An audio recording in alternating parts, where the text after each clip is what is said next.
droit, on veut bien le paradis. D'abord la liberté, on veut bien le paradis. D'abord la liberté, Kamazir de la télé, notre langue à la radio. Kamazir de la télé, notre langue à la radio. Arrêtez de nous cacher, on s'en est avec le droit. Arrêtez de nous cacher, on s'en est avec le droit. On veut bien le paradis, d'abord la liberté. On veut bien le paradis, d'abord la liberté.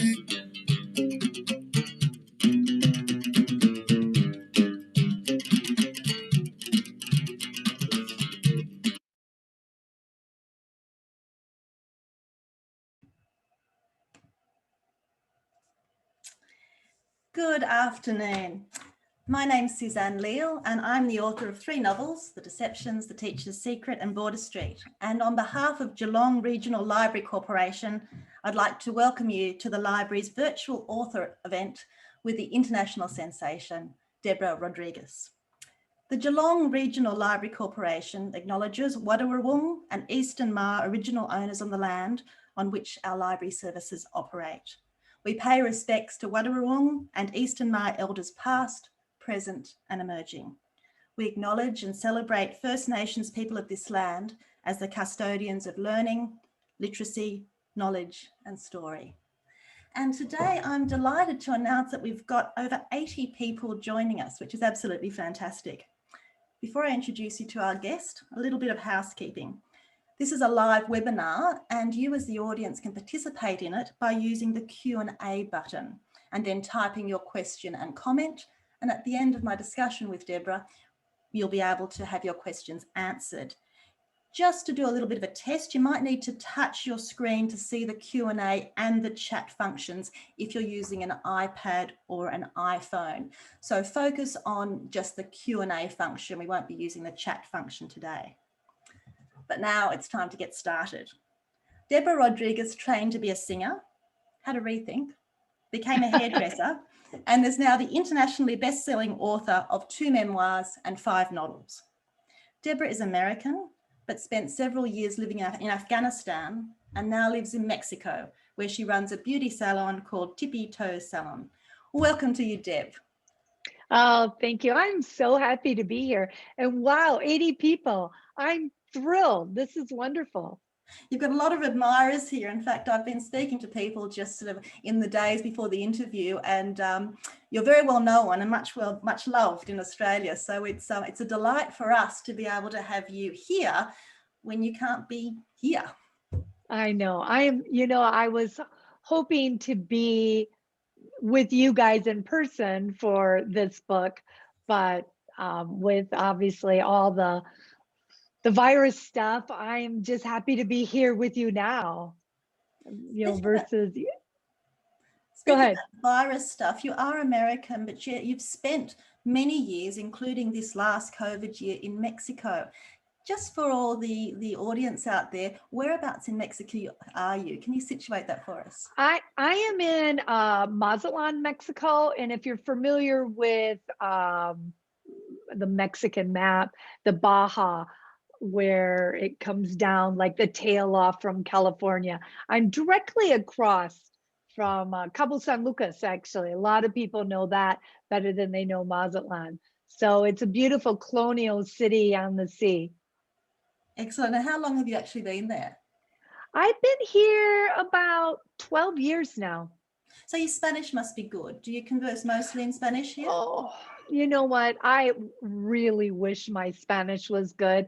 I speak to my girls in the salon in English. They speak back to me in Spanish. We somehow communicate in this weird way like that.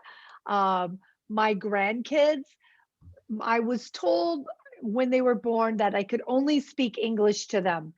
And so my Spanish is mediocre at best. I can understand it. It's just my tongue kind of gets twisted when I try to speak it. And there's so many people who speak English here.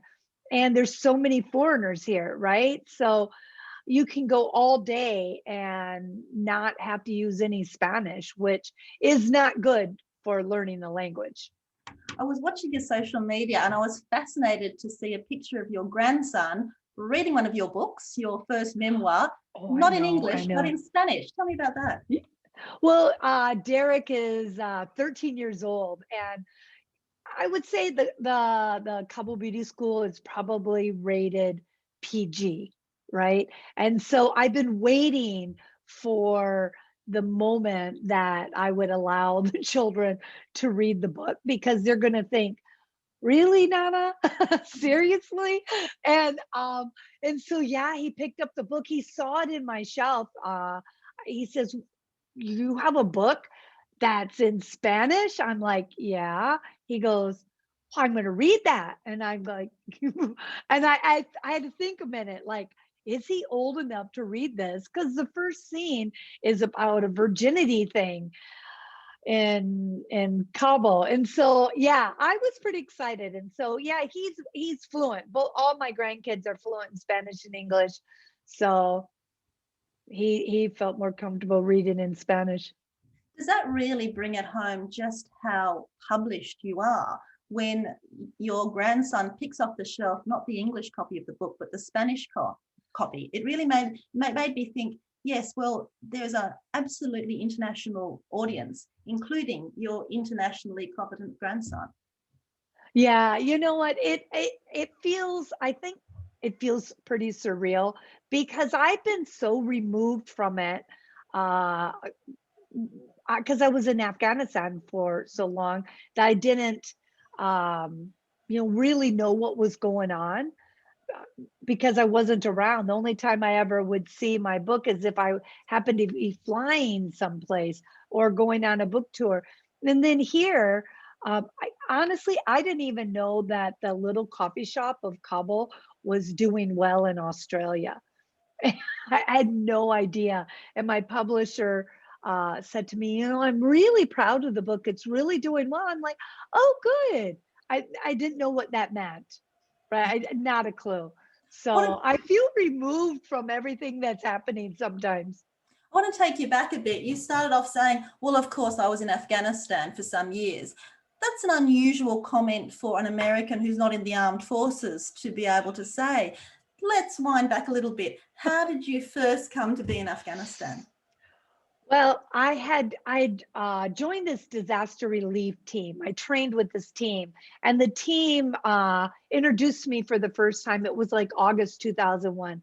They introduced me for the first time to the word Taliban. I'd never really thought about Afghanistan before. I'd never heard the word Taliban before. And but I was trained with this team to be able to go to any disaster around the world. And I could, because I was a hairdresser, the criteria was you had to be able to deploy out within 72 hours of whatever happened anywhere in the world. And so the first disaster that happened was 9/11, when the trade towers came down. So my first deployment was there. And so it was basically very, horrifying and difficult. But when I came back, I wasn't ready to move forward. I was so like, okay, I want to know more about the Afghan people. All you could hear about was Osama bin Laden, and you saw these newsreels of these women being driven in a white Toyota truck into the soccer stadium, being forced down on their knees and killed for a crime of basically being a woman. That just impacted my life. I was already so drawn into the whole 9/11 attack from working at Ground Zero. I wasn't, I just, it hit me. And I thought, I need to go there. I want to go there. I know this team is going to go there. And I begged a spot to go. So they reluctantly, let me tell you, reluctantly let me go with them, because I'm a hairdresser. They're a medical team. They're thinking, what are you going to do? And so I basically, I did laundry, I made puppets, I cleaned the rooms, I did all the stuff.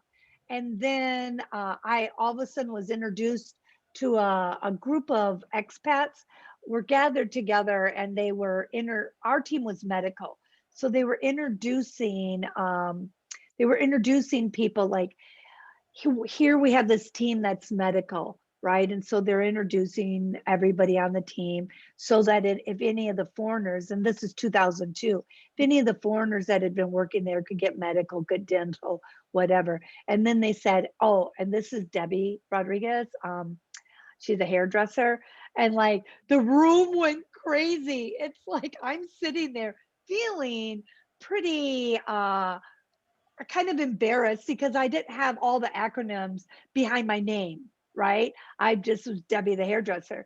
And so it was at that point that I got swamped with requests to do hair. People who had traveled the Khyber Pass 12 hours to get highlights. People who had perm solution buried in their backyard along with their perm rods, brought me this ancient bottle of perm solution begging for a perm. Newscasters, everybody was there. None of them had had a haircut in like 3-4 months. And so that's when I decided to try to figure out what was really going on and why were there no hairdressers, or why were people asking me and not the local women.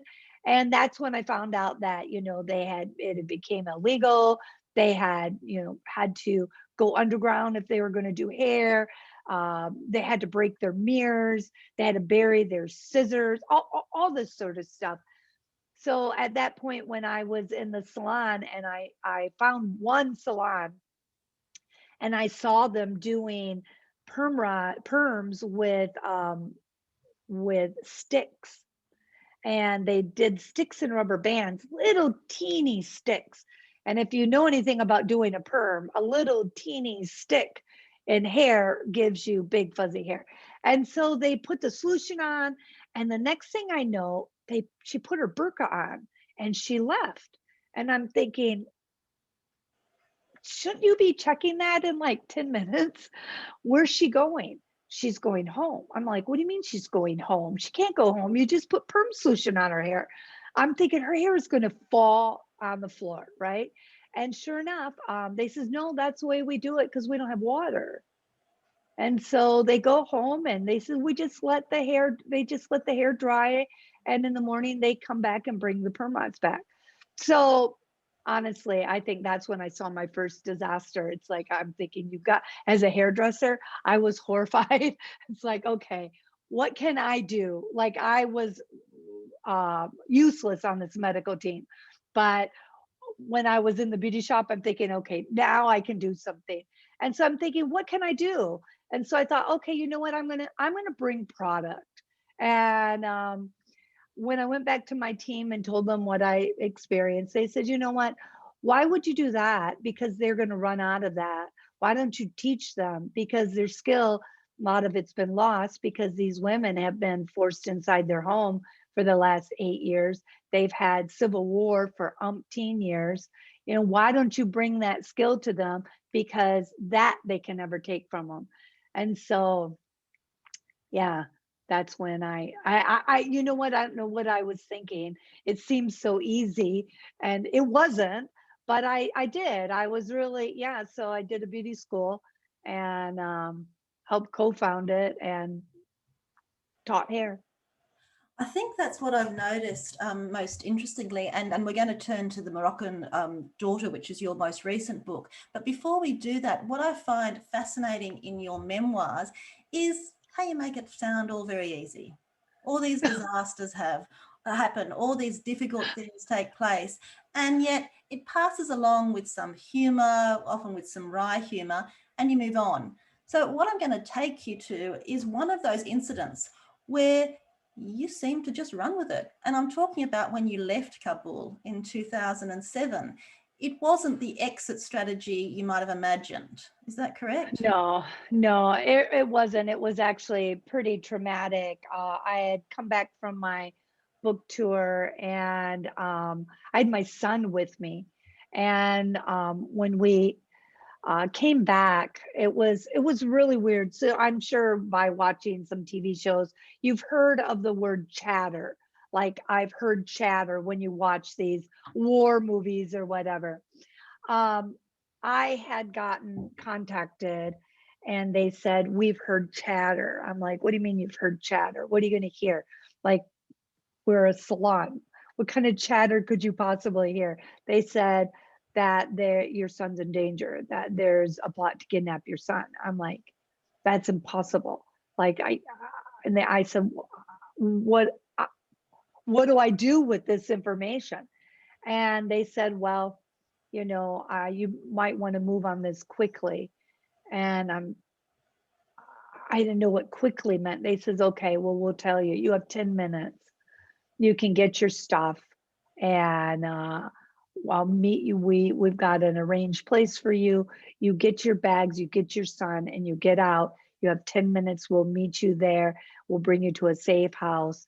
And my world blew up like that fast. I'm dragging my son, who is older, right? He's not like a child. I think he's 26 maybe. And I'm lugging my suitcase through this much mud, trying to run to this location, which was just down the street. And they said, get there. And when I got to the location, I said, you got to lock it down now. And it was a restaurant. Instantly, when anybody says that, instantly they shut everything down. They got everybody out of the restaurant. And then I guess extraction team is what you'd call it, came in and they put me up into a safe house and worked out how to get me out of the country. It was awful. You said there was a threat to kidnap your son, but what did you find out was behind that? What had you done to attract, or what do you think you'd done to attract well, the ire? honestly, it was, I believe that it was a situation possibly with what is now an ex-husband. So without going into a lot of details here, the whole situation was very murky for quite some time. I would say for about a year. I had no idea, trying to put the pieces of this puzzle together. And, 1 and 1 wasn't equaling 2. And so basically when, after about a year, more things, I was, speaking with my girls from Afghanistan, and they were giving me more information, and I was able to put the pieces of the puzzle together, and it was definitely a sinister plot. So it was very difficult. So you find yourself without a home. You flee Kabul, which is not planned. You return to the United States, and then in 2012, your first novel, The Little Coffee Shop of Kabul, was published. Right. What was the inspiration behind the novel? While I was in Afghanistan, I also opened up a coffee house. And so I had nothing wrong with Nescafe if you like it, but I'd had my last cup. And I wanted a proper coffee house. I also wanted a safe place to hang out. I was married to an Afghan man, and going out to the nightclubs and this sort of thing. Just I didn't have restrictions like that, but it was better for my students, for me to live a little quieter life, right? And because my girls coming to the school, the husbands would allow them to come to school. The fathers and the mothers would allow them to come to school. So therefore, I had to be above reproach. And so therefore, if they thought that I was hanging out at the bars and doing things that everybody's doing in Afghanistan, believe it or not, I knew that that would cause problems. And so I wanted a place for myself to go. And so I created the little coffee shop, and it was this perfect haven for women, for men, for Afghans or foreigners alike. We gathered. It was a wonderful gathering place. And so when I came back to the States, I really, really missed Afghanistan every day. There wasn't a second that went by that I didn't think about that and think about my girls. And I wanted to write this book. I didn't want to write it in a nonfiction format because I thought the story will be, because it would be too complicated, because then it would be complicated. So then I thought a fiction book would be perfect, and bring in the same stories, bring in the same flavor that I witnessed every day. I would perch myself in my high top, and I had this wonderful sea of beautiful people from all over the world, from every project you can imagine. It was amazing. So that's, yeah, the little coffee shop. I'm interested in your discussion of the difference between writing memoir and writing fiction. Now, you might think writing memoir might be easy. I mean, you've got your story, you write it out, but you've just said that you wanted to write it in fiction because real life was going to be too complicated. Do you find, my question is, do you find a haven in writing fiction that you don't find in memoir writing? A memoir gets tricky, right? Because if you say something about somebody's hair and they're uncomfortable with that, and maybe they did have ugly hair, I don't know, you know what I mean? But the bottom line is people can get really offended by that sort of thing, and then you're having to backpedal, and you're trying to go around. I mean, I don't want to offend anybody. I don't want to hurt anybody's feelings. I don't want to upset people with saying something that makes them uncomfortable, even if they say, I've read this, I'm fine with it. But when it actually comes out in print, it can be a whole different ball game. So let's focus on fiction. And you've written 5 novels now, you've written 2 memoirs, and by my calculations, and please correct me if I'm wrong, you wrote a memoir and 4 novels in the space of 7 years, which is just about 1 a year. Is that right? No, let's see. I started probably working on the little coffee shop in 2008. And so I think that and so that was published, I know, in the United States 2011. I think it might have been published in Australia in 2011 also. And then then it was basically about a year and a half between. I was under contract 2 at a time. So I sold 2 books at a time. So I'd come right off from one book and I'm starting the next one. So it was pretty fast. You must be quite efficient. I mean, if you can run a business, have quite a large family and manage these books, do you give yourself specific time to write? Is there a time, is there a specific place that you write in? I have a tendency to be a night owl. So I will often do either things. I like to listen to the sounds around me, and I live in Mexico. So we have these fantastic sounds.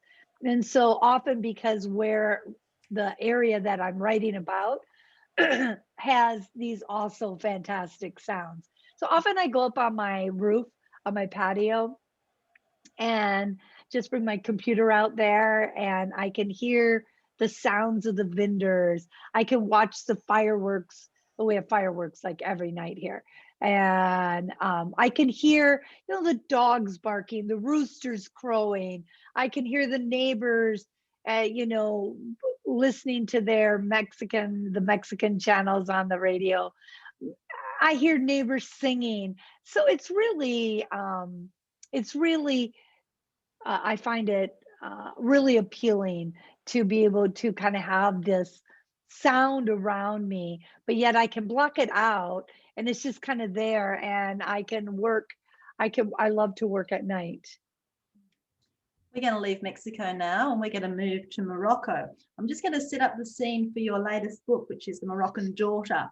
It opens in the hairdressing salon, which is called Bee's Hive Salon, where hairdresser Charlie is doing the hair of her best friend Amina, while Charlie's grandmother Bee looks on. Let's meet Amina first. Tell me about her. Who is Amina? Amina is an amazing woman who went to school. She left Fez, Morocco, a little bit, not estranged from her father, but annoyed with her father because she wanted to have more of the freedoms like her brother does. And she went to France and went to school, and she met an American man and fell in love with him, and she was able to move to the United States, and they were wonderfully in love, and she opted to marry him without telling her family, which is a no-no.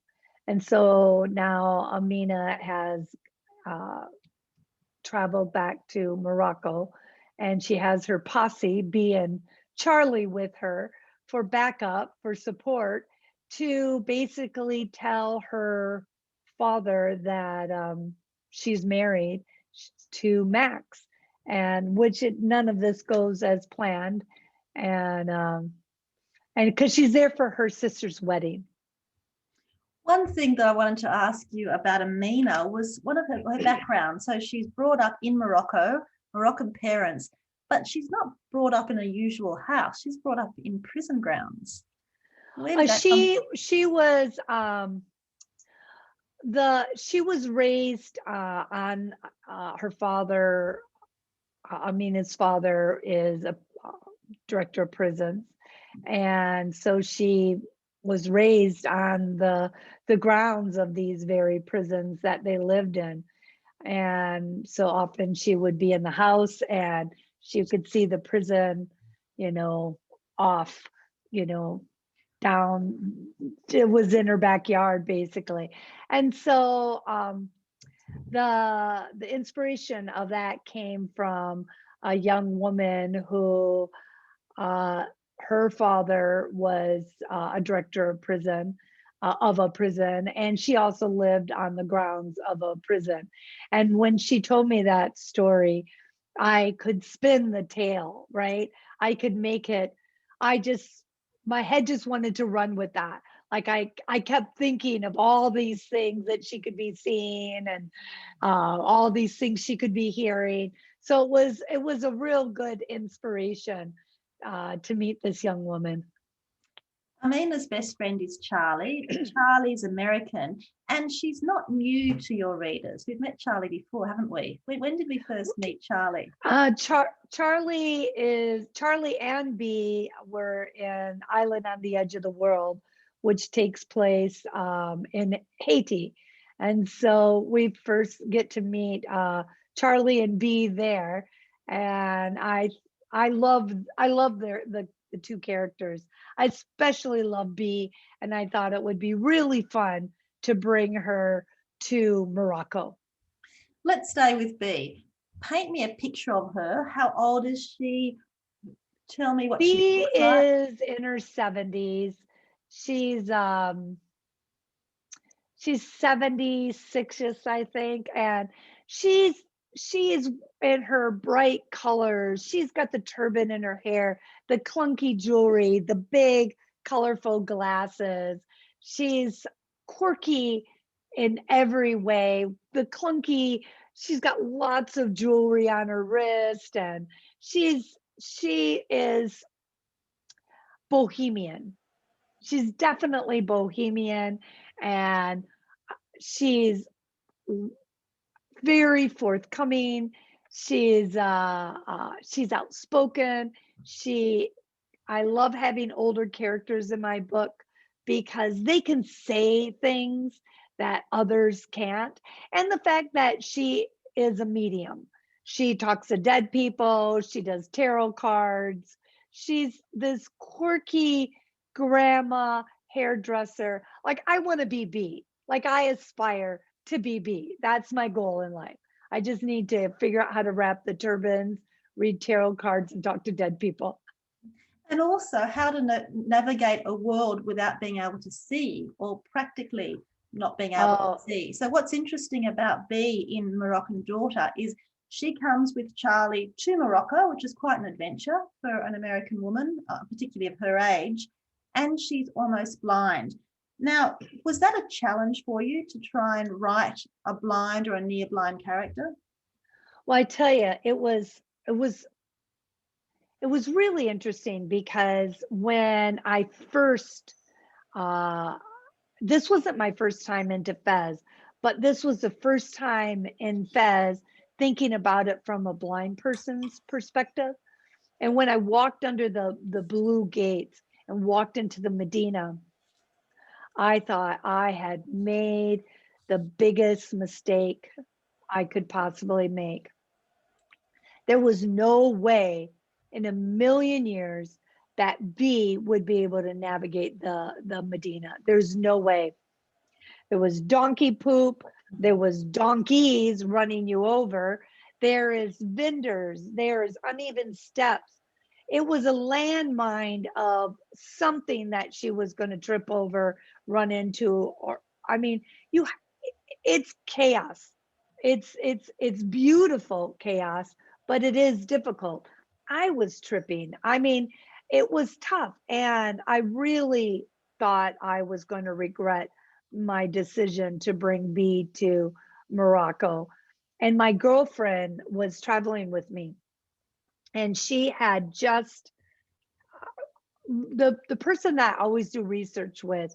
She had a family medical emergency, and this was like 10 days prior to traveling to Morocco. I had rented this giant riad because I wanted to live into a house that was similar to what Amina's family's house was. So it was big. And I'm thinking, oh my goodness, I cannot be in this riad in the middle of the Medina by myself. This will, like, I would have been afraid because those riads are huge and echoey. And I don't know, I was thinking ghost and everything. And so then my girlfriends, two of my girlfriends joined. One joined from London. One of my girlfriends here from Mazatlan joined me, but she had just come off knee surgery. And so she was 6 weeks after her knee surgery. And she was really struggling after our first walk from the gate to our riad. And her knee doubled up in size. And so she says, I don't know how I can do this. I'm like, I don't know how you or B are going to be able to do this. This is impossible. And the manager of the riad said, don't you worry, I've got you covered. And he brings in a gorgeous wheelchair guy and a wheelchair. And so I'm like, yeah, that will work. Linda's like, yeah, I'm in. And so we were able to put Linda in the wheelchair. I said, now I want you to tell me everything you smell, everything you hear, everything you feel. I mean, it came alive then. And then we could actually, I'd say, okay, can I sit in the wheelchair for a minute and be wheeled around? And closing your eyes in the Medina was so amazing. And so that was, once that happened, I thought, okay, I was panicking there for a minute though. So it was really, and I think it made the book richer because it's just a little bit more seeing Morocco with your eyes closed, and B, experiencing Morocco through the other senses through B, I think was a nice little layer to that. I think that's right. And what I also like too is the friendship that develops between B and another Moroccan character, Samira. Tell me about Samira and who she is. Samira is been Amina's family maid. Her grandmother had Samira as the family staff, so to speak. And so Samira was like a surrogate mother to Amina. Um, Samira loved Amina more than she loved her own life. And there's this very special bond between Samira and Amina.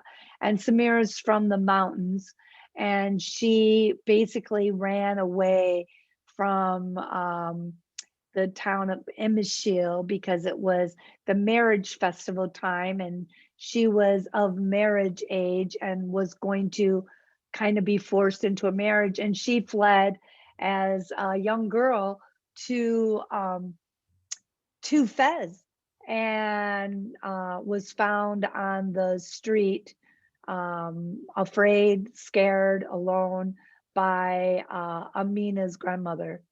And, and she took her in, and she never left. She's a pivotal character in the book, and I really like the way all the characters interact together. Now, really, this is a story about secrets and about unfolding secrets and about cultural differences. Where was the inspiration behind this book? The inspiration, first of all, I always wanted to write a book that takes place in Morocco. That was my goal. And but it's just not that easy. You can't say, oh, let me write a book in Morocco unless you have a story. And the young woman I told you that I met, the Moroccan American whose father was a director of prison, she just, when she talked, she brought Morocco to life. Like listening to her stories, listening to her family drama, I could just see it. And her family and this family are not the same family at all, but you could hear the interesting stories. You could see the clash of cultures. It was really interesting. So when after hearing her, tell her tales, I went back to researching Morocco, and I found the town of Imishil, which is up in the high Atlas Mountains, where this Romeo and Juliet story. In fact, can I read you something? This was my inspiration. One in a small town high in the Atlas Mountains of Morocco, each harvest season brings a celebration born of a tragic Berber legend. The ancient tale tells of two star-crossed lovers from different tribes who wished to marry, but their families, sworn enemies, forbade it. Torn between their families' wishes and their love for each other, the pair became overwhelmed by grief, forming two lakes with their overflowing tears. Eventually, both lovers stepped into their respective lakes, drowned themselves. And legend has it that due to the mountains separating the two lakes, their souls remained apart even after their deaths, leaving them doomed to yearn for each other for eternity. The elders, responding to the sadness of the villagers, pledged forever to put all differences aside, creating a day on the anniversary of the lover's death for young members of all tribes to gather and have the freedom to find the partner of their choice.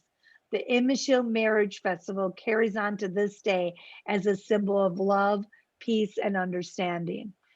And so when I learned about Imishil, I was in.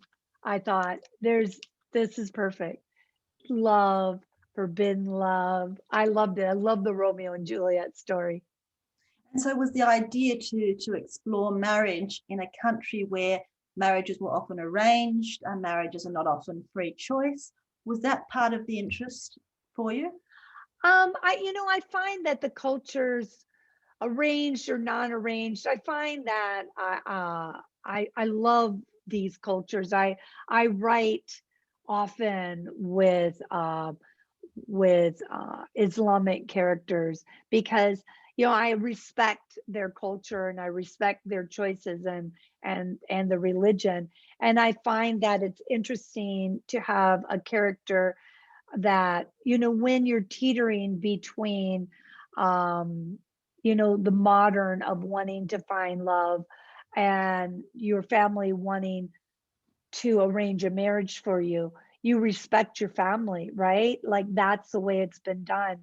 And sometimes those are some of the clashes that happens. And I find that sort of dynamic really fascinating and really interesting. You make a habit of going to locations where you're setting your books. Is that a necessity? Do you think when you're writing in countries that aren't yours, you need to actually see it? Absolutely. Yeah. Oh, no, you have to. Like uh I could never write a book that takes place in a country that I don't have either a lot of people that I'm working with in the country. For the wedding scene, I had a hairdresser in Morocco that helped me get all the details correct for that. Like it's important to have um the people on ground to basically guide you because it's their culture, it's not mine. They are the experts in this. You're just bringing a story to life. And but yeah, for me, I like to you know be familiar, very familiar with the country, of going a couple of 2 or 3 times. And then I do like to walk in the path of my characters. So once the story is done, once I basically kind of have it in place, I retrace their steps. And that's when it's amazing because then the story will often change because it's like, okay, I just walked in Amina's shoes. This could not happen. I just walked in B's shoes. She can't walk around in the Medina because she will get run over. And so I love that part of it.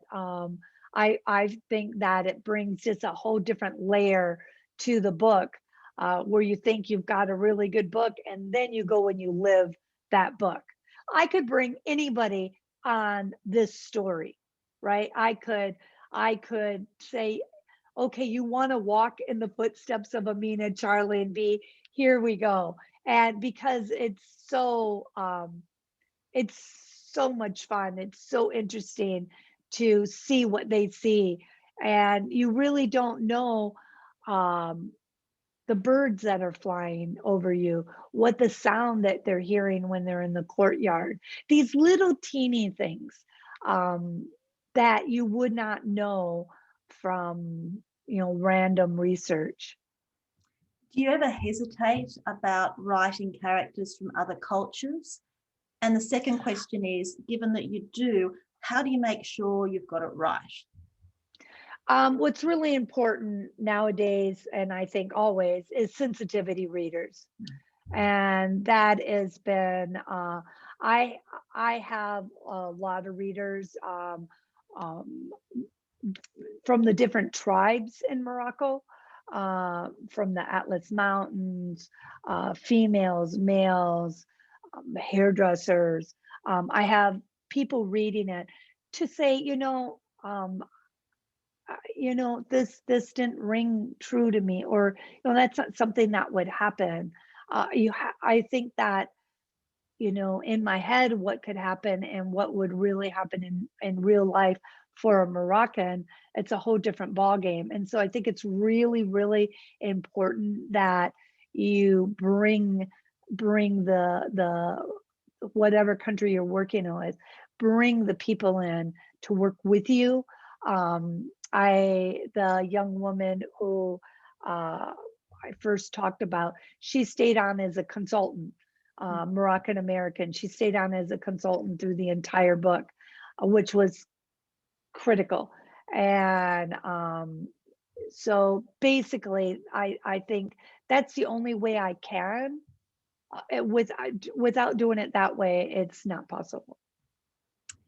And what's next for you? Are you talking of, do you want to talk about your next works, or do you give any hints, or are you someone that likes to keep it Well, I close? mean, I've got some stuff brewing in my head right now.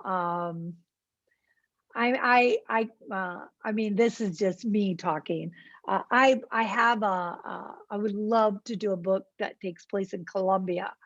Mm. And I have a story that I've been working on for years. It's a very personal story. It's one of those stories that could be nonfiction, but I just don't want to go there. And so I have it. It's very personal to me. Um, and so I'm working on that. We'll say, yeah, just it's still just up here. We're, So when you've got a new idea, does it just brew upstairs for a while in your mind, or yeah. do you write things down immediately? Well, no, I mean, I've been writing this one down for years, since 2008. So I've been writing this one down. So I have the story. I know the beginning, middle, and end. This one's easy for me because I've been working on it for a long time. Right now, location, because I want it to be in a Latin area. Um, and I think that Colombia would be an amazing location, as long as I can make sure the pieces of that puzzle fit there. But I have to go, and so obviously we haven't been able to travel. So that's what, at this stage, that's a book that would need to be parked until you could travel to confirm. Is that what you're saying? Right? Yeah, yeah. If I mean, I need to see if it would work in Colombia. And so I'd have to get my Colombian readers. I'd have to get the people who would be able to work with me throughout the entire book, right? Before I could go that route. Sounds like managing a business in terms of beauty and hairdressing has actually been useful for managerial skills in writing as well, and that you get people around Right. Yeah. to assist. Would you agree with that?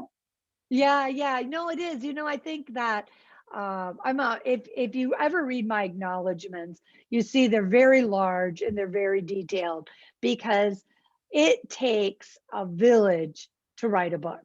And there are so many people that work with me. There are so many people that the book could not be the book without all these amazing people, and just all the way down to your drivers. You would be shocked at how much information you can extract from a taxi driver.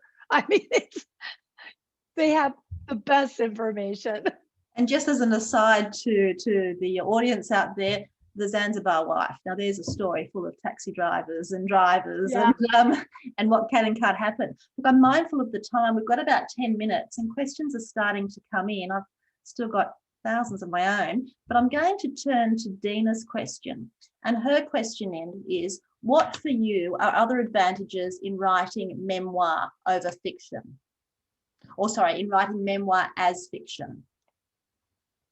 Well, I mean, I think you're never writing a memoir as fiction, but like, for instance, I have a story that I would like to tell, but I really I want to expand on it. I might want to tell the tale a bit different. I may want to give the ending different than what happened, right? And I think that was like with the little coffee shop. I was able to give myself an ending that I liked better than my real ending, right? Because Sunny in the little coffee shop was so much like me and other very amazing women in Afghanistan. But I like the taking a story and tweaking it, especially if it's your own, and making it into the story you want it to be. So So really it gives you a freedom to It does. rewrite life or to rewrite an ending. Yeah, exactly. I like that. We've got another question, and the question is, it's a very 2020-21 question. When travel is possible again, where would you most like to go? Well, I really want to go back to Morocco. I want to take my granddaughter there. I really want her, I want to bring her up to I want her to see this marriage festival. I want her to go up into the mountains and see the lifestyle up there. I think that my dream is to let her smell the spices in the market and get nearly trampled by a donkey in Fez. I think she'll be fascinated. And so I really would like to do that. And I need to bring books to the people that helped me. So my goal is to load up a suitcase full of books and hand them out to all the people that I worked with on the book.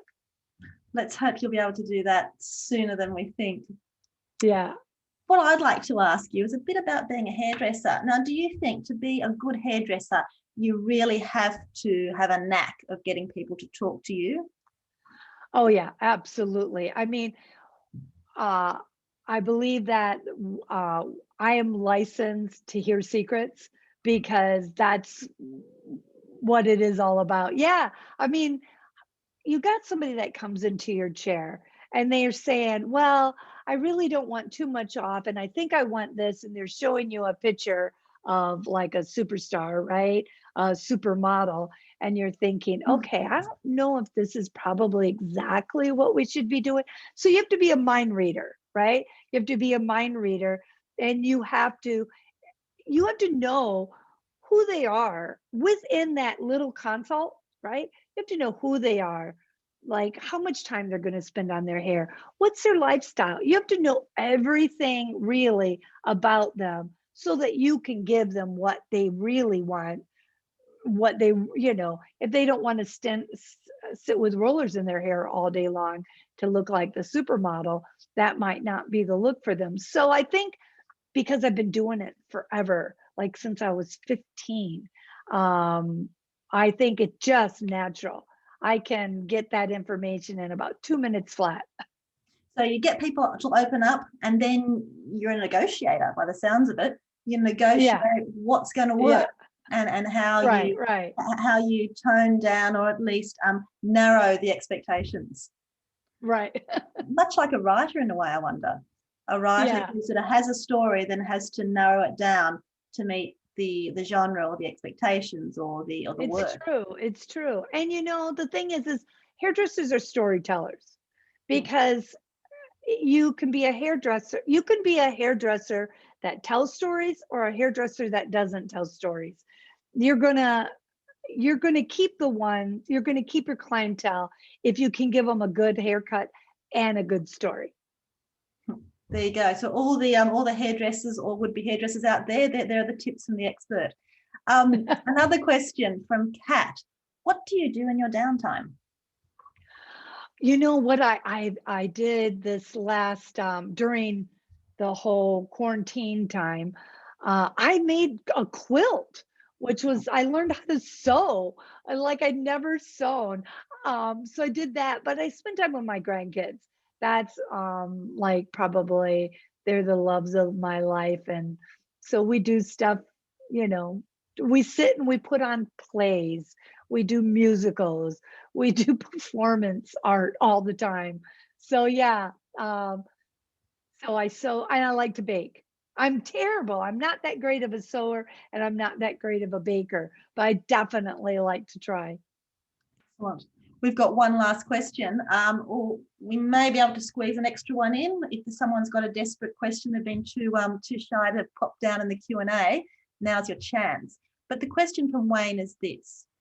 From your experiences in Afghanistan, is there a way that it can be used to develop good relationships between Afghanistan and the West? Oh, wow. That's might be above my pay grade. I think that we need to just let these countries be who they are and assist them. Afghanistan's complicated. It's seriously a complicated region. It's a beautiful, there's so much good in Afghanistan, and you know, so much tribal stuff too. And I think often as a, you know, the Western point of view, we don't understand tribes, the tribal situations and how that dictates things.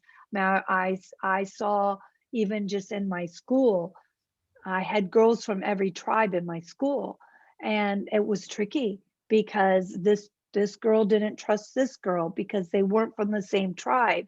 And so it got complicated. So I kind of felt like I was operating this little microcosm of what was happening in Afghanistan in my little school with all the conflict. And let me tell you, there was conflict. And but I think that it's just going to take time. It's just, I think that people who are way more qualified than myself would probably be able to answer this question much better than me, because like I said, I was a hairdresser in Afghanistan, so I made you beautiful. I kept everybody full of coffee, and I negotiated as much as I could. And, you know, it was a different life for me there. Thank you very much, Deb. But it looks like we've come to the end of our time. Deb, look, thank you so much for such a terrific conversation today. You are so full of life. Your writing sings, your memoirs are fascinating. And how lucky are we to have you all the way from Mexico right in front of us today. So thank you very much. And you were fantastic. Thank you for being a part of this. I'm so thrilled. You're such a joy, and you're so good with your questions, and I just really enjoyed my time today. Oh, thank you, Deb. But just before you go, I'm just going to tell the audience how they can see this again and where they can find your books. So for everybody out there today, thank you so much for joining us. For those of you in Melbourne, I hope you'll be out of lockdown by tomorrow. So we're lucky to get your company today, and our thoughts are with you. And of course, anyone else who's watching who's finding things difficult in terms of COVID today. If you'd like to watch this discussion again or recommend it to friends or family, you can watch it via the Geelong Library's website from tomorrow. Copies of Deborah's books are available everywhere, really, but she's published by Penguin Random House, so you could go to the publisher's website to buy them. And you can also borrow them from Geelong regional libraries in print, ebook, and audio form. If you're not already a member of the library, it's easy to sign up. You just visit the Geelong Regional Library's website and you click join to get started. And of course, you should check out the library's Facebook page for more upcoming events. I understand there'll be one soon with the wonderful Gideon Haig. So on behalf of the library, and again with many thanks to Deb, thank you all for joining us today. Thank you. Bye. Thank you for coming.